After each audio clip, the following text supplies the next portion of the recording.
வணக்கம். நம்ம வந்து இயற்கை விவசாயம் செய்யறோம்னு சொல்லிட்டு உங்க எல்லாருக்குமே தெரியும். நம்ம வந்து பாத்தீங்கன்னா இயற்கையா வந்து விவசாயம் செய்து அரிசி வந்து நேரடியா நம்ம வந்து சேல் பண்ணிட்டு இருக்கோம். இப்போ வந்து நம்ம கிட்ட அரிசி வந்து வாங்குறதுக்காக சித்த மருத்துவர் வந்து வந்திருக்காங்க.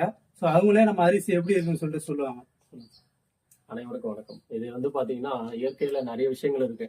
இன்னைக்கு வந்து இயற்கையான உணவுகள் இல்லை அப்படிங்கும்போது, இயற்கையான உணவுகள் வந்து ஆர்கானிக் ஃபுட் அப்படின்னு சொல்லவே கூடாது. இயற்கையான உணவுன்றது எந்த ஒரு மருந்துகளும் இடுபொருளும் இல்லாம இயற்கையா நாட்டு மாடுகள்ல இருந்து கிடைக்கக்கூடிய சில விஷயங்கள் இயற்கையில் அது மாதிரியான நிலைப்பாடுகளை போட்டு பயிர் வைக்கிறாரு. இவர் வந்து முறையா வந்து நமக்கு கொடுத்துட்டு இருக்காருன்னா கிட்டத்தட்ட ஒரு 6 மாசமா பயன்படுத்திட்டு இருக்கிறேன். நல்லா இருக்குது. மைசூர் மல்லி ஒரு முறை நம்ம சாப்பிடும்போது அதனுடைய நிலை என்னன்றது நமக்கு தெரியும். அந்த அளவுக்கு நல்ல அருமையா இருக்கும்.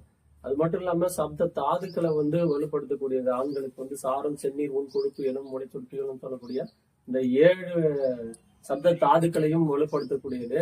அது மட்டும் இல்லாம நம்ம நிறைய பேர் நீங்க சொல்லுவோம், நம்ம உடம்புல வந்து 7 சக்கரங்கள் இருக்கு. இந்த 7 சக்கரங்களையும் இயக்கக்கூடியது உணவு தான். அப்ப அந்த 7 சக்கரங்களையும் துரியம், ஆகினை, விசுத்தி, அநாதகம், மணிப்பூரகம், சுவாதிஷ்டான, மூலாதாரம் சொல்லக்கூடிய இந்த 7 சக்கரங்களையும் 7 உடற்தாதுக்களையும் நமக்கு ஆணுக்காகட்டும் அல்லது பெண்ணுக்காகட்டும் இது வந்து நல்ல ஒரு நிலைப்பாட்டை கொடுக்கக்கூடியது.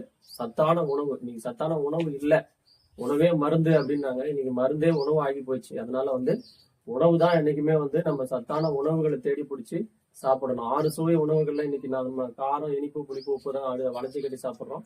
கசப்பு தோறுப்பும் சேரக்கூடிய உணவுகளை, நம்ம இயற்கையா விளையக்கூடிய உணவுகளை, இது மாதிரி பாரம்பரியான அரிசிகளை, மைசூர் மல்லி, இது மாதிரியான அரிசிகளை நம்ம வாங்கி பயன்படுத்தும் போது நல்ல சிறப்பா இருக்கும். நன்றி, வணக்கம். டிஸ்பிளேல வந்து என்னோட நம்பர் தரேன். கண்டிப்பா வந்து வேணுங்கிறவங்க கால் பண்ணுங்க, இல்லைன்னா வாட்ஸ்அப் பண்ணுங்க. தமிழ்நாடு ஃபுல்லா எங்க இருந்தாலும் வந்து நம்ம வந்து அரிசியை வந்து மார்க்கெட் பண்றோம். நம்ம வந்து பார்சல் சர்வீஸ் மூலயமா வந்து நம்ம அரிசி